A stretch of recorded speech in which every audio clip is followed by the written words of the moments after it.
Assalamu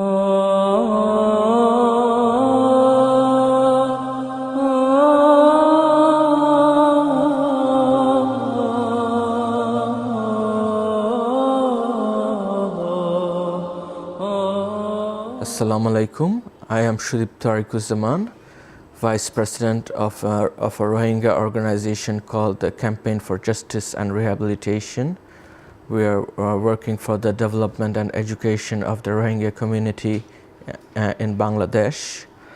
As you probably know, like at this moment there are more than 1 million refugees, Rohingya refugees in Bangladesh, and I would like this opportunity to tell you how it came to this point that so many Rohingyas, almost the entire population, have been evicted from their country following some of the worst acts of genocide ever perpetrated by a human being on a fellow human being, just because of political reasons, for reasons that they belong to a minority community who were easy to demonize and paint as the enemy who want to take over Myanmar. Like it has been like 6.5 decades since the Myanmar military effectively runs the country, and the strategy that they have always used is they have tried to portray to the general population that a foreign group is trying to take over Myanmar, and of this foreign group, the most prominent group that were portrayed as the enemies of the Myanmar state was the Rohingya Muslims, because of the different religion. It was like in the 60s that the Rohingyas were that the military first started attacking the Rohingyas, and they embarked on a mass propaganda against them, to portray them, to convince them that to convince the general public that the Rohingyas were the enemy of Myanmar.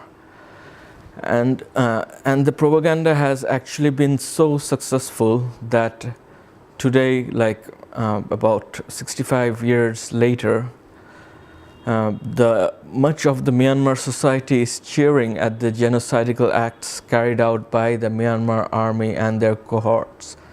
It's like, as you might have heard, that Rohingya children were thrown into fire.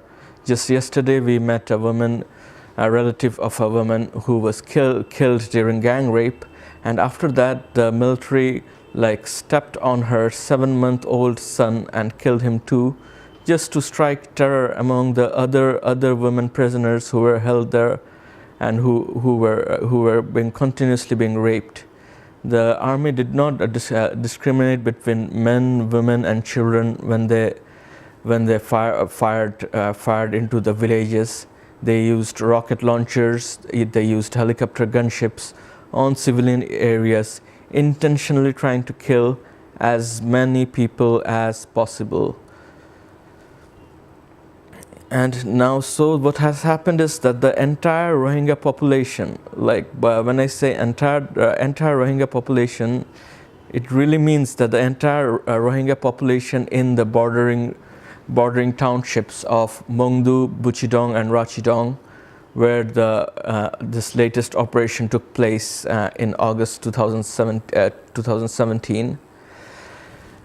They have been forced to flee to Bangladesh, often going through the jungles for 17, 18, 19 days with children, with injured people who sustained bullet injuries but received no medical treatment in Myanmar.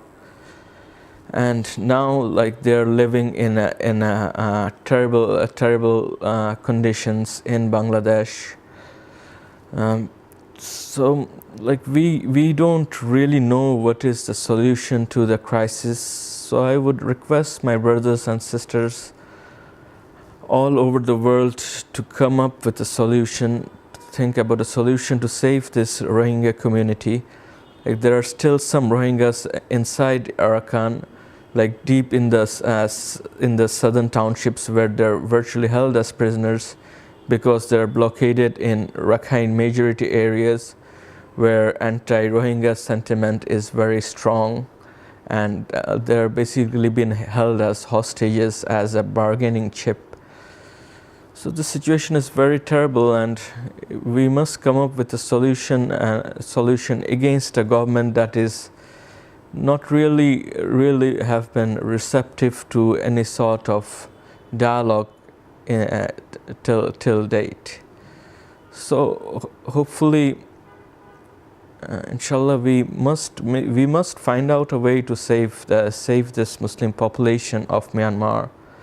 It is not only the Rohingyas, but there is also a community called Kaman in Arakan. The Muslims in central Myanmar are suffering, and even the Muslim ethnic groups of Myanmar, they are also suffering in the hands of the Myanmar military. We hope that we can cooperate together in the future, and I hope our organization, Center for Justice and Rehabilitation, hopes to cooperate with Be a Mercy Foundation and do something meaningful in our limited capacity for the Rohingya people and the suffering populace of Myanmar. Thank you very much. Jazakallah khair.